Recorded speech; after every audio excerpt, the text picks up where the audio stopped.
Well, good morning, everybody, and welcome to this Tuesday morning edition of Real Talk. Let me tell you how cool it is. First of all, Sam Brooks and I, Sam, the senior producer of this show, as you know, keeping an eye on our YouTube channel as basically everybody gears up for 8:30 Mountain Time. And how cool is it? I know that here in Alberta, we believe, as a matter of fact, here in Western Canada, we know that we do have the most beautiful mountains in the entire world. I don't think anyone will dispute that, with apologies to Nepal and all the other regions that have decent mountains. But you might also see a similar argument from the good folks down in the great state of Utah. And a shout out to Mark B. in SLC, who tunes in, streams us live every morning from Salt Lake City, Utah. The shout out for Mark, because he was the very first to check in. The very second to check in is one of Canada's rising stars in the area of planning. Kaylin Kufajanakis is tuned in this morning, streaming us live from Vancouver.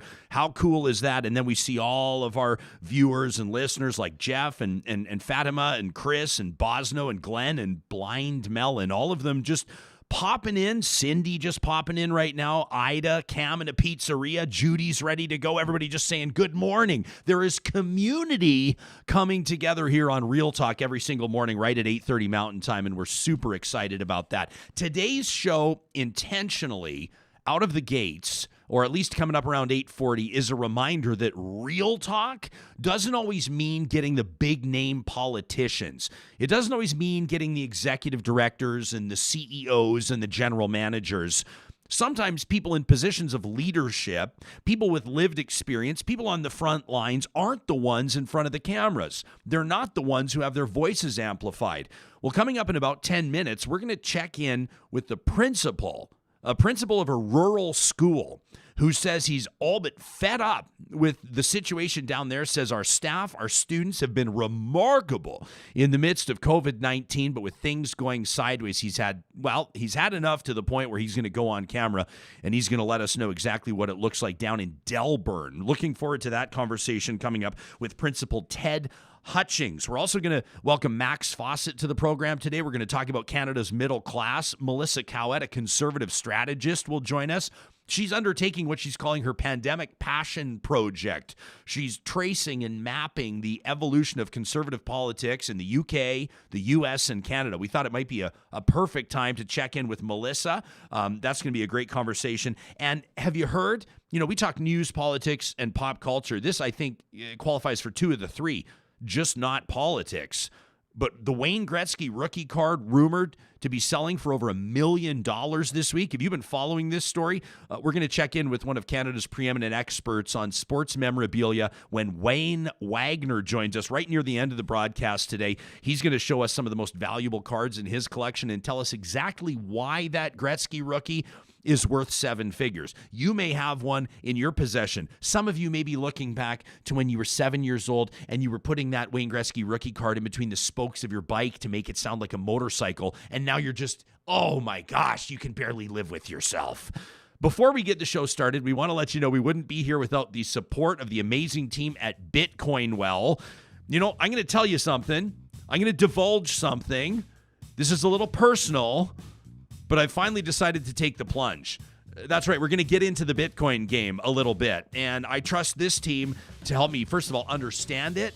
And second of all, make it a seamless transition. So if this is something that's catching your attention, don't take your investment advice from me. I'm just saying, I'm intrigued by it. I'm going to get into the game. If you want to as well, we're putting our stamp of approval on Bitcoin Well, proudly based out of Edmonton. You can check out the sponsors link at ryanjesperson.com if you want to learn more about what they do. Sam, we got a jam-packed show today.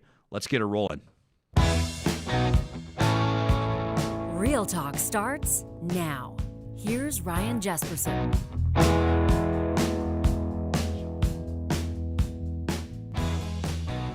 We're going to tell you out of the gates that we'll be following our news sources and social media as well, plus, obviously official government communications. Citizens in Alberta today expect to see the rumors in the hallways are indicating that there may be an announcement today about further measures coming with regards to, I mean, you use the word lockdown. It's such a loaded word, isn't it? But in the province of Alberta, we know that we're bracing ourselves for numbers to spike.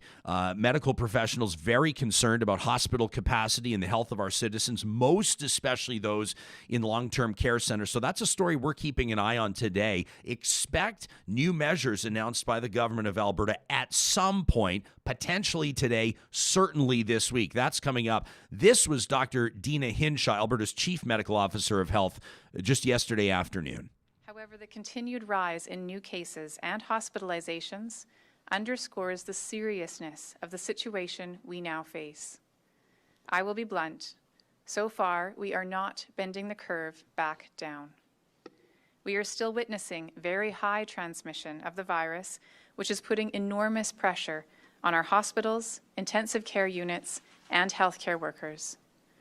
It is also putting tremendous strain on our continuing care facilities and many other sectors. Healthcare workers in hospitals and continuing care facilities, as well as those leading important public health work like contact tracing and outbreak management, have been on the front lines, working hard for many months. I know that many are exhausted.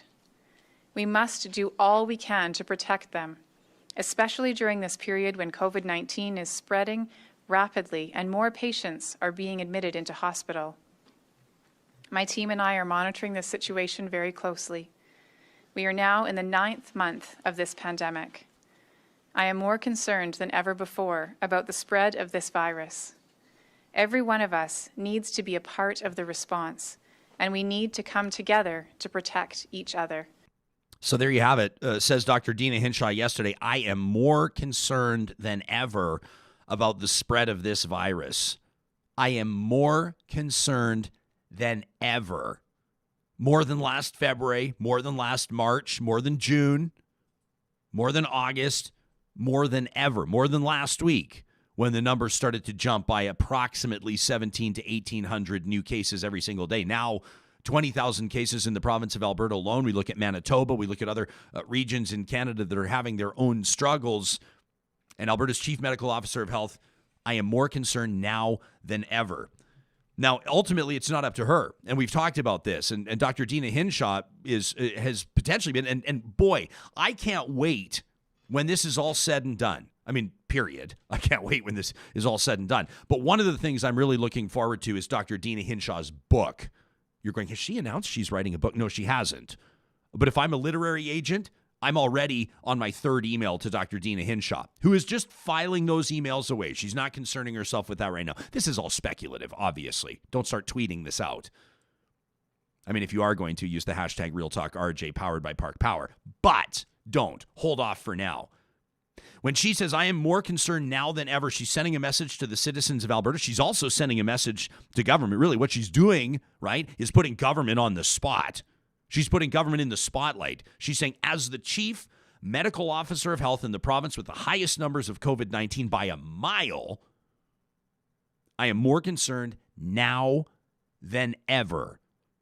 So you look at the numbers, they're wild. We look what's going to happen 1 week, 10 days, 14 days from now. Buckle up in the worst way. And maybe start to change your habits a little bit. I'm not being judgy. I'm just saying, boy, was that ever a great interview yesterday on the show with Aaron Ross, wasn't it? With the painter, Aaron Ross. Did you see that? If not, obviously, you know where you can find it on our YouTube channel. You can find the audio, obviously, on our podcast, which you can subscribe to anywhere. And thank you, by the way, for pushing us past 75,000 downloads yesterday. That was a big milestone for us. We had just posted that we were at 50,000, and then, boy, did you ever rise up and fill our spirits. A lot of people are interested in these interviews. Erin Ross basically owned her own, what word do I use? I don't want to say negligence. Watch the interview for yourself. She basically said, her sister's a physician. She says, my sister told me that I better check myself. I didn't.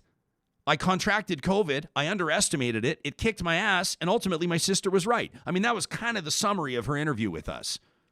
So if you missed that one, you're going to want to check it out. We're also going to bring you some conversation, as mentioned today. We're going to talk politics with Max Fawcett and Melissa Caouette. I would imagine the two of them probably have different politics themselves, but we're going to talk about the state of conservative politics. People are talking about the Overton window. There's a lot of conversation about things like the Great Reset. Yesterday, my member of parliament in Edmonton Centre, James Cumming, talked about a dystopian future under the Liberals where they're coming after your savings accounts. I mean, it just doesn't make any sense whatsoever. People are looking at the state of the Republican Party in the United States, and these are honorable, respectable, and respected conservatives that are going, hey, the future of our party better look more visionary, better look more grounded, reasonable, and attractive to the non-committed voter than it does right now. So how do we get there? Well, we'll talk to those two who, I respect both of their perspectives a great deal, but I also want to bring you some video from the United States. Sam, you know which one I'm looking for. Can we load this up? I'm going to bring, this guy's one of my favorite actors, and you're going to go, seriously? Honestly, Ryan, you're going to roll political takes from the Hollywood elite, from Hollywood actors? Hang on a second. All right. Hang on a second. I can do a better McConaughey if I really try, but I'd rather just get to the clip. The guy's from Texas, makes a lot of money in Hollywood, but he finds himself in the middle of the road. And I'm going to bring you a portion of two different interviews, not both right now. We'll sprinkle them into the broadcast before 10:30, right? One with Russell Brand, the comedian, on his podcast, Under the Skin. The other with an interviewer from Time Magazine for the Time 100. And McConaughey, it has the same theme, delivered it in two different ways. And I wanted to bring you this. When we talk about the left and the right, and we talk about the polarizing nature of everything from party politics, Twitter communication, even talk shows. Well, this show's built a little bit differently. If you're on the far left, there's a chance you're going to hear some things you really like on this show, and there's a chance you're going to hear some things that drive you crazy. Same goes if you're on the far right. Some of our guests, you'll love. Some of them, you'll probably be feeling really challenged by. That's the idea. We're keeping it real. And Matthew McConaughey, he's got something going on between his ears, obviously, and he's focusing on the divisive nature of not just politics these days, but public discourse. So first, grab your coffee, sit back. I want to play this. We're going to play you a couple minutes of it. Here's Matthew McConaughey, Texas born and raised, Hollywood actor, on bringing people together. Somebody said to me that I said, oh yeah, meet you in the middle. You know it's in the middle of the road, McConaughey, yellow lines and dead armadillos. I said, let me tell you something, bud. I said, I'm walking down the yellow line right now, and the armadillos are running free, having a great time. I said, you know why? I said, the other two sides, the two vehicles on either side of the political aisle are so far apart, their fucking tires aren't even on the pavement anymore. So trust me, it's free over here. There's plenty of room, And I almost feel like it's a move to say, no, let's get aggressively centric. I dare you. It's not a recession. It's an aggressive move. And if it's framed like that, one, I think that can relate to a lot of people on the right of going, well, you dare me? It's like this COVID thing. It's like, had to go, whoa, this enemy doesn't want hand-to-hand combat. Don't run out on the street with your gun and knives to try and fight this one. That's what he wants. You know what I mean? It's actually an aggressive move to actually stay home. You know what I mean? But it had to be reframed in a little bit. Look, on the other side, on the far left, that would go, well, who do? There is a lot on that illiberal left that absolutely condescend, patronize, and are arrogant towards that other 50%. Many people were I'm sure you saw it in our industry when Trump was voted in 4 years ago. They were in denial that it was real. And some of them were in absolute denial. And even now, we're going to see if we can stabilize coming out of, looks like Biden's our guy. Well, now you've got the right that's in denial because they're saying it's fake news. And I understand they've been fed fake news. No one knows who the hell to believe, right? So they're putting down their last bastion of defense. So, that left has to see, this is, I want to stay on topic, but this is where the left misses it for me, just as far as being a marketeer of a political side. you say, hey, we want to get out the vote. We want people to be able to go vote. We're going to do a campaign to let people vote. I'm like, 100%. Yes, everyone. Is there anyone who would say no to that? That's universal. You have 100% of the audience going, I'm in. That's a constitutional right as an American. I'm in, yes. And then they can't help themselves. At the very end of it, they go, so we don't let those criminal bastards get back in office. You're going, whoa. You're like, no, don't say the last part. You lost 50% of your audience. And that's, part of why so much of the nation of that 50% looks at us in Hollywood as like going, oh, yeah, another celebrity over there on the West Coasters and the elite in the Northeast. And that's what y'all say. Because even from just a sales point of view, don't tab that gotcha on the end. And then you have your audience is twice as big. So there you have it, Matthew McConaughey, your audience twice as big. I love the spirit of the conversation. He gets a little bit more cerebral when he checks in with Time Magazine, and we're going to play that for you coming up in about an hour's time, maybe 45 minutes from now.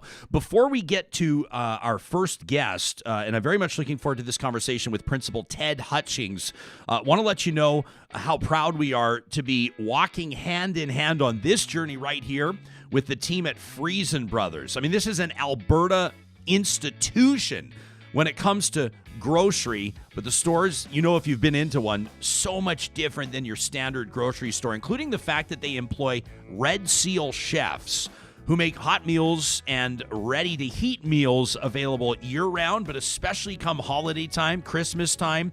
If you're looking to take a load off this year and just enjoy more quality time with your family, not be worrying about the turkey and mashing the potatoes and baking that sourdough bread that you always try, but it's never as good as at Friesen Brothers, why not leave it to them? 14 Alberta stores, soon to open number 15 just off the Henday at Rabbit Hill Road in Edmonton. Check out the link under the sponsors tab at ryanjesperson.com or visit your friendly Friesen Brothers location, Alberta grown, Alberta owned.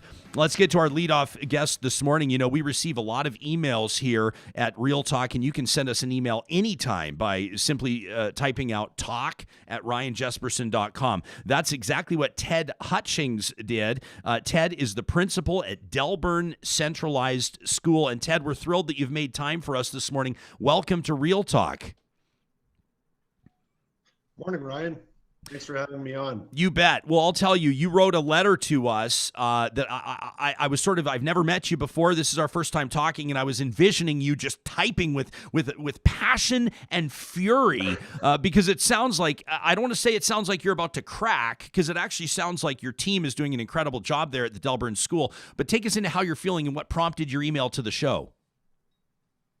Well, I think more than anything, and before I get started, I'm feeling a little sheepish here coming in behind Matthew McConaughey and Friesen Brothers. But at the end of the day, I think there's a story that needs to be told around the reality that schools are facing right now. It's, it's an ever-changing landscape. It's something that we've been working through for the last 9 months, and we're really starting to see some pretty profound impacts, I think, and I don't see an end to it. And so, am I furious? No, I wouldn't say I'm furious, but I definitely think that this is something that's worth sharing, and so I really appreciate you taking the time to have me on. Well, obviously, I mean, we call the show Real Talk because we want to make sure that we're not just reading press releases and talking to politicians that provide platitudes. We want to actually get a real sense of what's really going on. So what has been the source? I mean, aside from obviously the pandemic, but what is the biggest source, or what has been the biggest source of your challenges and of your staff and students' challenges right now? What's making life most difficult?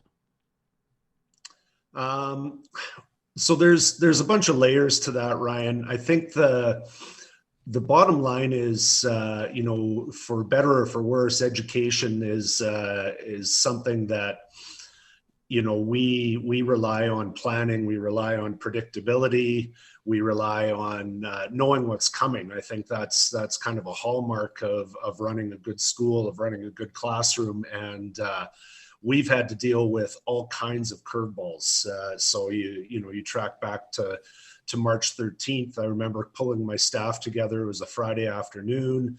And, I just said to them, I said, you need to be prepared that, we may not be back face to face with kids on Monday. And it took until later on Sunday afternoon that weekend, but it certainly came. And in between, there were all kinds of documents about how are you going to reopen school safely and what is that going to look like. And so since then, we've been responding to, we've had to respond to a variety of things all the way through. So starting in June, when we got the reentry plan, taking a look, trying to make sense of it. And then, of course, when we got into August, you're planning for something that you've never done before. What is that going to look like with students? Who needs to wear masks? How do we get in the building? How do we leave the building? So many things that are automatic in a school, that had to be reinvented. And so, as we've moved through things, more and more changes have come, obviously. And then, of course, we made it through until the third week of November without a case where we had a positive case connected to the school. And then, that has opened my eyes wide open. Well, tell us about that experience. What was it about that sort of provided this epiphany or this wake-up call?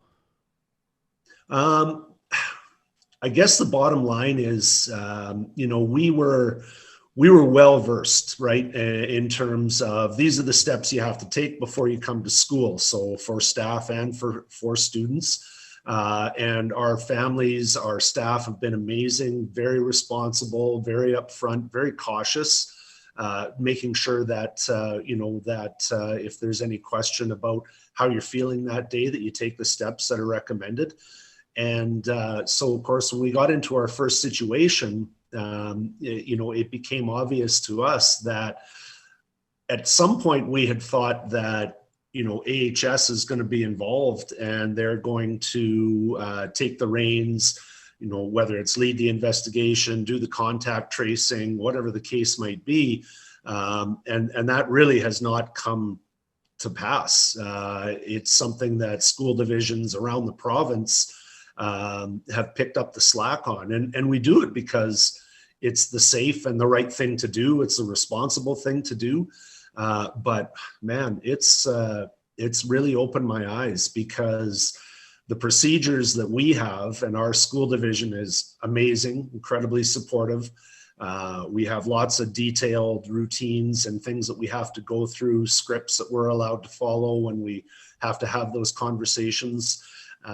And it's something though that each school division is doing. And honestly, contact tracing from a school perspective is very much taken over by school staff. And so depending on when you hear, depending on what the circumstance is, in my case, it was one was a Saturday morning, where we had to roll out, okay, let's go back, let's take a look at the case, let's take a look at the individual affected, and then who else is involved and what are the permutations. And so all of those decisions, got made in conjunction with our school staff. And, AHS obviously is informed, but that follow-up piece that I think we thought was going to happen, simply, it's not the case. Ted, in plain language, and for those of you that are just tuning in, listening to us live on Mixlr, you're traveling through your day and you're just getting the audio here. We're talking to Principal Ted Hutchings of Delburn Centralized School, just east of Red Deer. What makes this most difficult in the sense of you're saying sort of in plain language here, we were hoping to hear from AHS, or we're hoping to receive directives, or we're hoping to have the, sort of the bigger picture type decisions made for us. Instead, we are making them at a local level. What's the biggest thing that makes you nervous about that, or what's most frustrating about that? Is it that you're not sure you're making the right decision? Is it because you don't believe you should be put in that position? Is it because it puts you on the front line of backfire from parents? I mean, what is it? I think at the end of the day, I've got a bachelor's degree and a master's degree in education. I'm a teacher. I live with a health professional, which is fortunate. My wife is a registered nurse here at the hospital, and so she can offer me some some questions to ask and things like that. But I never expected that I was going to be in that position of determining, okay, if this is your, the time that you got your positive case, or if this is when you started exhibiting symptoms. Now we're tracking back and we're offering that advice to families that, no, you do need to self-isolate. You are recommended to test. Some of those kinds of things that, for me, I never envisioned having to do those things. I never pictured myself having to make those decisions. And at the end of the day, like I said earlier, safety of kids and safety of our staff is just the most important thing. So we're very much erring on the side of caution.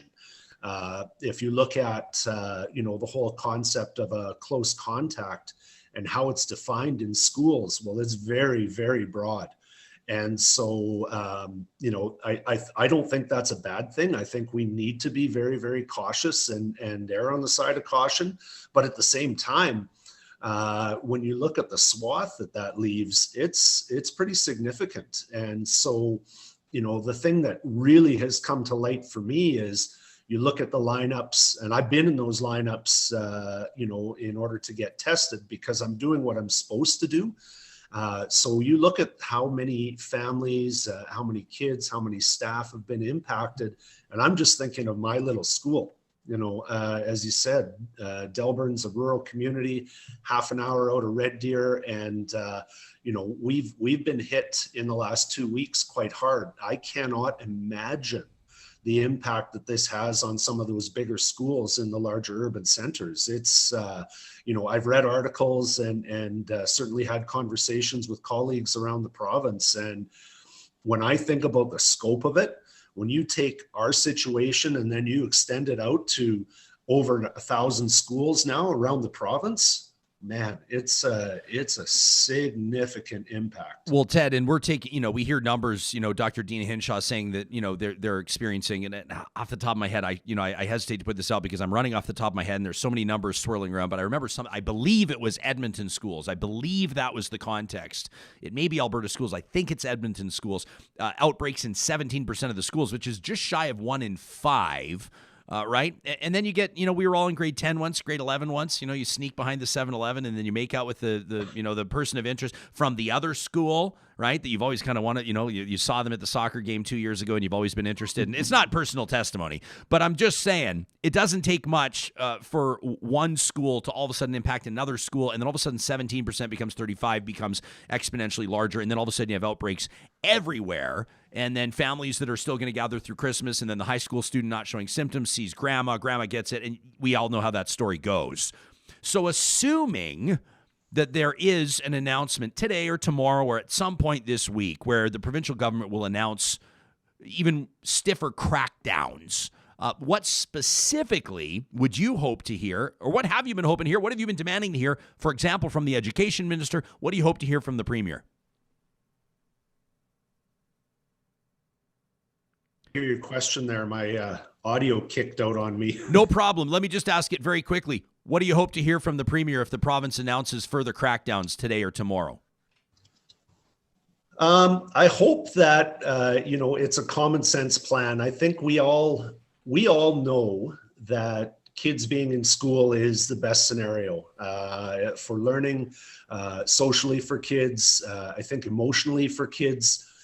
We have a very safe, caring environment in our school, and I know that's the case in schools around the province. And so I just hope that, I guess I hope that we have some sense and some clear vision of what's to come.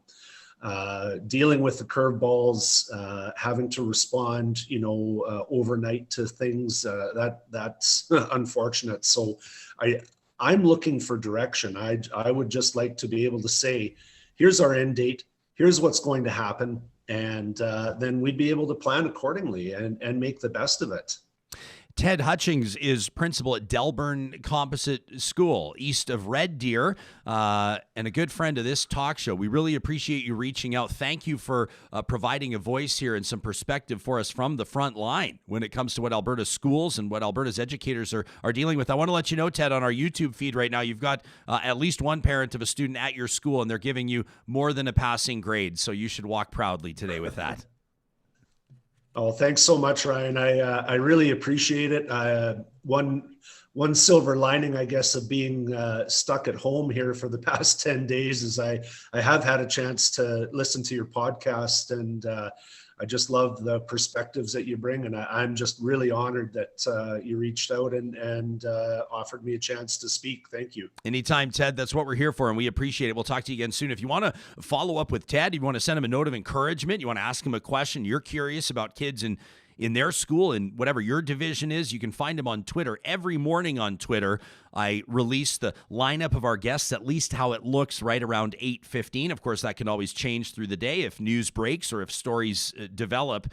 I also want to let you know on my Twitter this morning, at Ryan Jesperson, that's where you can follow me. We're thrilled to roll out our partnership with Y Station. Y Station is the official communications and research partner of Real Talk. And today we're launching our Real Talk Get Real question of the week. Now, this is more involved than a Twitter poll. This is our chance to understand who our audience is, what your perspectives are, where you're coming from on issues that matter. And so we're going to ask you to sign up for the Real Talk panel. And every week, we're going to ask you to chime in. We're going to ask you a question related to issues that matter to people. And then we'll have scrutinized scientific polling to be able to roll out here on the show. We're thrilled to have this exclusive opportunity as we continue to add to what we think is a wide breadth of offerings here on the show. This week's question is, with everything happening around COVID, how do you plan on celebrating the holidays this year? So follow the link. You'll find it on my Twitter profile. I'm going to post it on Facebook after the show today. And of course, we'll check in with Y Station and get to the answers of our question of the week each and every week. Sam, before we get to Max Fawcett, why don't we take a look at what's making news today? Here are the headlines on this Tuesday morning.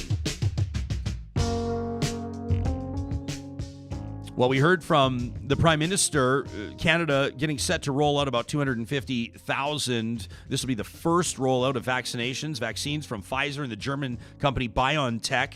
COVID-19 vaccinations before the end of 2020 should be about 250,000, which would mean about 120,000 people. You need 2 shots for it. Alberta, based on per capita distribution, earmarked for about 30,000 doses of those announced yesterday, including a shipment of 3,900 next week. Now, you've got to double them up, so that's just under 2,000 people.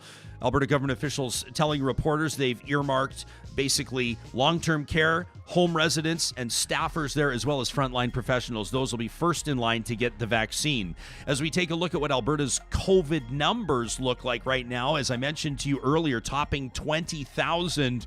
We haven't put a red flag waving on this board, but we might as well. 1,735 new cases as of yesterday, 16 additional deaths. Those are 16 people. Those are 16 families that just lost somebody. More than 20,000 active cases, including more than 9,000 in Alberta's capital city, more than 7,000 in Calgary. And we're expecting an announcement on more restrictions, probably today, maybe tomorrow. You'll hear about it on tomorrow's Real Talk. If it doesn't happen this morning, I don't expect that it will. But as Alberta braces, we expect Alberta's government to respond.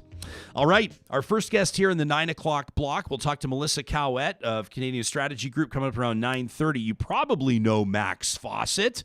He's a prolific Twitter, yes, Sam? Yep, no, I got him online. He has to step away for 2 minutes. He's just coming back on right now. Oh, yeah, all right? No problem. Yep. Okay, I appreciate that. Well, it gives me a chance to get to our comments. We obviously are keeping an eye on 2 comment threads here. There's the Real Talk RJ hashtag on Twitter, which is a great way for you to get in touch with us. And then, of course, there's also the live YouTube comment thread. And we wanted to give a shout out as well to DK this morning. DK is watching us and signed in and said, "Good morning. I heard great things about this program. So first time listener here. So DK Stepanko is watching the show for the first time this morning. We want to welcome you officially to the family. And it's been so cool to see on the thread. I mean, you can tell my face hurts from smiling. So many of you, you're like, good morning, DK. Welcome, DK. I'm like, this is not how YouTube comment threads usually go, Sam. Usually people are saying horrific things to one another and nobody's getting along. But instead, we've got people welcoming one another to healthy dialogue. There's something special happening here, I think. What do you think? I think YouTube is rarely the place for healthy dialogue. It surprises me. It surprises me that we have this crop of regulars that tune in every morning. I love it. I love watching the conversations happen back and forth. I mean, it's like it surprises me that all we had to do to create a civil political dialogue in this province was just start a YouTube show. Like, how hard can it be? Yeah, all I had to do was get fired, and then here we are, civil political dialogue in Western Canada. It's the greatest thing that's ever happened to either of our careers, isn't it? Max Fawcett is the former editor of Alberta Oil. He's done some good work in the government of Alberta's climate change office under Premier Rachel Notley. He's an author regularly published in Maclean's Magazine, The Walrus, and other publications. And just a couple of days ago, if my math is correct, Max Fawcett was the birthday boy as he makes his Real Talk debut this morning. Max, a happy birthday belated to you. Thank you, Ryan. Thank you very much. So where are you coming to us from? Are you in Vancouver this morning? No, I'm in Calgary, in my bedroom, while someone else in the place does work in another part of the house. You know, work from home is the new normal. Yeah, no kidding. Well, we appreciate you joining us from your home in Calgary this morning.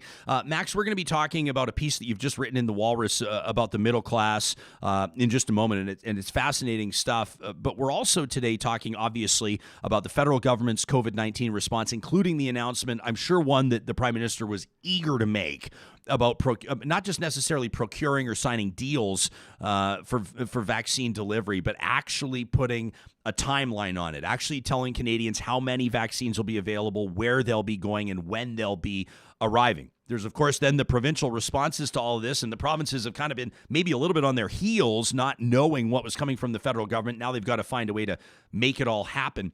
What do you make, first off, of the federal government's response? And I'm keeping the question wide open and broad on purpose. The federal government's response so far to COVID-19, including the vaccine announcement this week. You know, I think I'd give it a B+. That they've done a pretty good job, certainly in terms of the programs they've delivered. That have helped businesses, helped households.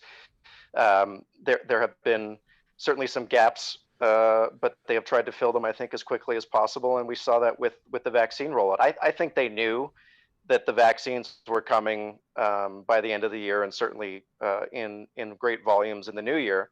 But I think they let the opposition kind of make a bit of a fool of themselves by being so strident about saying that we're at the back of the line and that we're not going to get vaccines until much later. And I think they've really kind of proven them wrong, and I think Canadians will reward them for being able to deliver vaccines by the end of this year, and then certainly getting them out there in much greater numbers in 2021.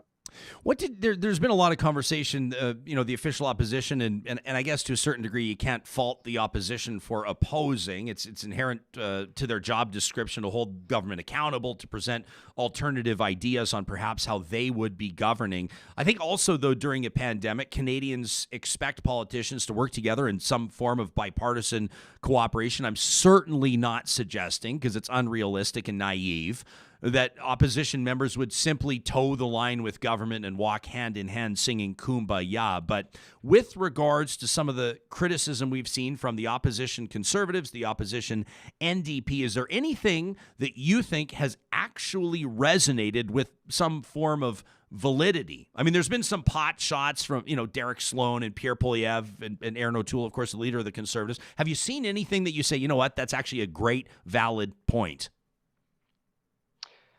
I think the concerns that they raised around the timelines were important. I think people are very anxious. They want to know when they're going to be able to return to life as we used to know it. And we're all exhausted. We're all tired at this point. And we would like to have some sort of specific date in mind.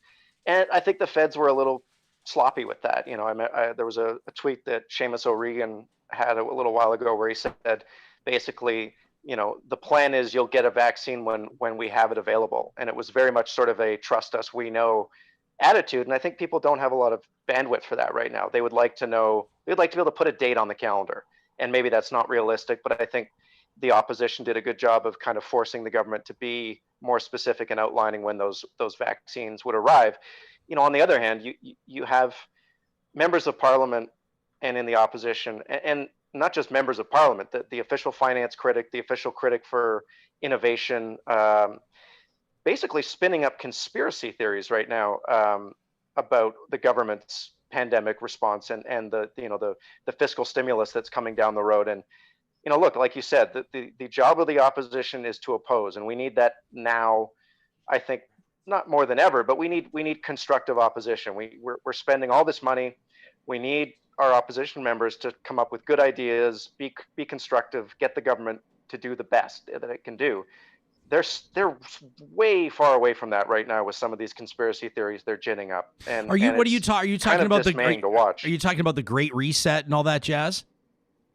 Yeah, the Great Reset and now Pierre Poilievre and Mark Cumming, who is the member of Parliament for Edmonton Centre, are suggesting that Chrystia Freeland, based on a very sort of selectively edited clip, is coming for your personal savings, which is shades of what Pierre Poilievre said in the last election when he said they were coming for the equity in your home. Yeah, hang on a second, Max. We have the Freeland clip, as you mentioned. It's 45 seconds, but even still, I mean, I think, you can pull a clip at like 6 seconds and say, see what this person just said?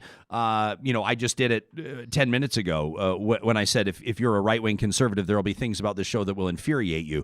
And then if you don't roll and you don't roll the clip out where I say, and there will also be guests that will really resonate with you, that's the bedrock of this program. So everybody's seen that done, right, in storytelling. Documentaries, oftentimes, not everyone, but documentaries can pick and pluck and take interviews and twist them. I mean, that's what skilled storytellers sometimes do to further their own narrative. But this one here, the Chrystia Freeland clip, I don't understand where my member of parliament, James Cumming, is even coming from, talking about a dystopian type future. I mean, let's be reasonable here, friends. And we're going to roll this clip for you here right now. Canada's finance minister, the deputy PM, who, by the way, I'm not typically one to do this, but we expect to be speaking with her in the next few days.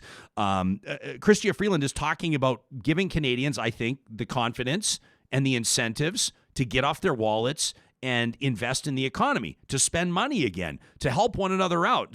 That's what I take. Let me know, to those of you listening, watching right now, what do you make of what Chrystia Freeland's saying here? Let's roll it. Of money that they've saved because there hasn't been that much to do in the pandemic. And certainly it would be great if that money could go towards driving our recovery. And I want to make an offer now to all of your listeners. If people have ideas on how the government can act to help unlock that preloaded stimulus, I am very, very interested. Maybe, as Doug Porter was suggesting, it happens by itself. That's the best case scenario for me. But if people have ideas on how we can really, try to unleash that, and particularly unleash it in the parts of the Canadian economy that really need support, tourism, hospitality, domestic services, let me know. Okay, so that was Chrystia Freeland. I don't find anything completely sensational about that, but it prompted this tweet yesterday from a Conservative MP who's, if I remember off the top of my head, I'm pretty sure he's the Shadow Minister for Science. But here's James Cummings' tweet out of Edmonton Centre. He says, it looks like your personal savings are about to become property of the Liberal Party of Canada. This is all becoming very dystopian. To give you a sense of, James Cumming is not, some members of Parliament I might expect that from because, there are some idiots that it's not that hard to get elected to office in some ridings. You can be a complete tool depending on the party banner under which you run. James Cumming is not one of those people. He's a former chair of the Edmonton Chamber of Commerce. He's a successful CEO. He's a respected entrepreneur. Max, what do you make of that? Yeah, that was the part that was a little bit surprising. There are definitely people in the caucus that I expect these sorts of fever dreams from. James Cumming is not one of them. And I think it speaks to the kind of toxic influence of partisanship on some levels. I guess there's an expectation that you carry the team banner, and I guess this is the conservative banner right now, conspiracy theories. But I don't think he's doing himself any favors in the long run. Like you said, Edmonton Centre is a very contested riding, and I don't think Edmontonians, who are, as you know, very pragmatic, thoughtful people, are going to take too kindly to this kind of stuff. I mean, at the end of the day, what Chrystia Freeland is talking about here is trying to attract investment in key industries in Canada. That's something that conservatives have always supported and should support. It is patriotic. It is good for business. There's nothing wrong here. And to gin this up into some sort of conspiracy theory, I think it kind of speaks to a rot in the federal conservative brain trust. Chad's watching on YouTube right now. He says, what's up with this weird radicalization of conservatives? He says, I don't understand the tactic, and it's alienating the base. I agree with you, Chad, and not just alienating the base, but first of all, it's empowering the part of the base you don't want to feel empowered. The QAnon, weird conspiracy theory, tinfoil hat wearing, mask ripping kind of maniacs. That's not how you win seats. That's not how you win ridings in metropolitan centers. You might say, I don't care. Well, you should care. If you want your party to govern, you should care about that, and you should figure out the tone you want your party to set. We're going to be talking to Melissa Caouette, a conservative strategist, just after 9:30 about this exact thing, and I look forward to that conversation. Max, one of the things I thought that the conservatives are bang on, and I don't think that I'm suggesting anything profound here, is the idea that there needs to be more government transparency. Even in contrasting or comparing Canada and the United States, the federal government has spent about $250 billion invested, let's say, in Canada's economy and Canadians, keeping Canadians' lights on and fridges full through this pandemic, doing what the government can, I suppose, and we'll be able to analyze this from 10,000 feet 10 years from now. But there hasn't been as much transparency as I think Canadians deserve, and I think the conservatives there have something worth pursuing. Do you agree? I do. I think, Canadians have a right to know where this money is being spent, how it's being spent, and if it's not being spent correctly. I think I understand where maybe the government is coming from here, in that the conservatives have shown a clear inclination to take information and misrepresent it. And so can they be trusted to faithfully and honestly unpack some of the information that they're maybe asking for? So I do think that they have a good case here, but I think they need to show a little more responsibility in how they treat the facts. If they want people to trust them with carrying them, and right now I haven't seen a ton of that. Well, that's the thing. I mean, if I start peddling weird conspiracy theories on this show, I mean, it would be kind of a cool, like, 1 a.m. podcast listen while, you're sort of like 3 handfuls deep on the bag of mushrooms that your buddy brought to the campfire, and you want to hear some weird shit about what's going on in the parallel universe. Then fine, that's fine. That'll be our new show. That'll be the next show we roll out. But it's not. But we compromise our credibility if we want to be taken seriously on anything else. And the same goes for political parties. We're talking to Max Fawcett in just a second. TheWalrus.ca is where you can read his piece, How to Save the Middle Class. And we're going to get to that, starting off with the obvious question. Hey, Max, who is the middle class? But first, we know that it's probably most of us, and that's why we're very proud to be partnering with groups that have you in mind. Groups that are looking out for you, including the team at Westworld Computers. They're all about family, they're all about personal relationships, and they're about finding that perfect fit for the technology in your life. So whether that's the iPhone that you're using, all the way up to whatever your family or your business has on the desktop, Westworld Computers for more than 40 years has been family owned and operated across Western Canada, Vancouver, Calgary, Edmonton, and they want your business. Give Westworld Computers a call and ask for Daryl or one of his team members. They'll be happy to help. Check out the link under sponsors at ryanjesperson.com. We're also thrilled to be partnering with Park Power. Yeah, there's the big utility giants. Park Power is locally founded, locally owned. Their call centers are local. Their customer service is local. They provide internet, electricity, and natural gas in the province of Alberta, and they give back to Alberta by way of profit sharing with charities. You can learn more about what they're doing by checking out parkpower.ca or find them across social media. They do a great job there. As mentioned, Max Fawcett is our guest, a journalist and the author of How to Save the Middle Class. You can read it right now at thewalrus.ca. How do you define? Politicians will never answer the question, Max, and I understand why. It depends on the city you're talking about. There are some factors at play, but who is the middle class?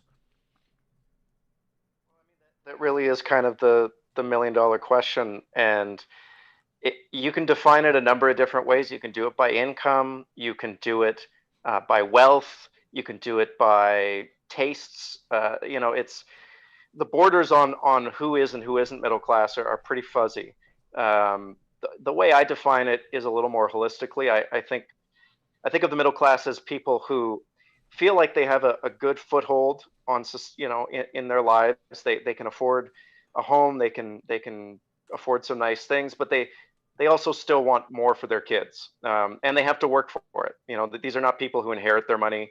These are not people who own 4 properties. These are people who work for a living, whether that's working at a university, working at a business they own, or working as a trade. Those are all middle class people. I think the thing that kind of ties them together is a sense of striving for better for their kids, and being engaged in society. You talk about our new national pastime, which is living beyond our means. Where did that happen? I mean, I remember my grandparents, and they did very well. My grandpa was a very proud chemical engineer with Chevron, and they were fiscally prudent and responsible and all of these types of things. I mean, they'd stop to pick up a penny on the sidewalk. They're the ones that talk to me about the piggy bank and the idea of saving 10% of your income and all that type of stuff. My grandpa's family had owned a hotel and a laundromat and had sort of eked through the Great Depression. I mean, that sort of thing sticks with that generation. Every person watching could probably tell the story of their grandparents or another person influential in their life who had that perspective. Where did that change, Max? How did it change? And how did we get to the point now where, as you point out, the average Canadian household owes $1.77 for every dollar of after-tax income? It's a combined total of more than $2.3 trillion, as you write about in The Walrus. Yeah, it's funny you mentioned that about your grandfather. My grandfather was a entrepreneur and certainly could have afforded a new car, and he had this old rust bucket. And I remember as a kid, I asked him, like, why don't you buy a new car? And he said, why? This one works. And that was just the mindset of people from his generation. I think certainly consumer society as we know it really kind of kicked off in the 80s. I think the big trigger was the breaking of inflation and interest rates starting to come down. I mean, I remember hearing stories from my family of, interest rates at 20%.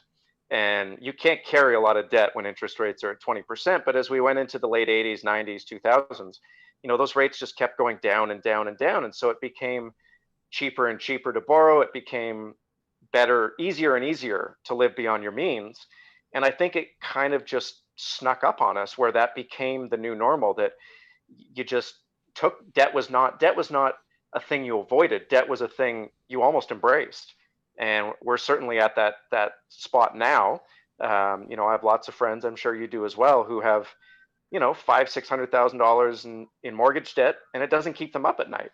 And my grandfather or even my dad, if they had ever had that attached to them, they wouldn't have been able to sleep. So, but Max, you've talked about this as much as I have. That the next generation's coming up. If we're to believe the statistics, or maybe even just the anecdotal evidence, they don't care about owning houses. It's not a priority anymore. Maybe because it's unattainable. It's true.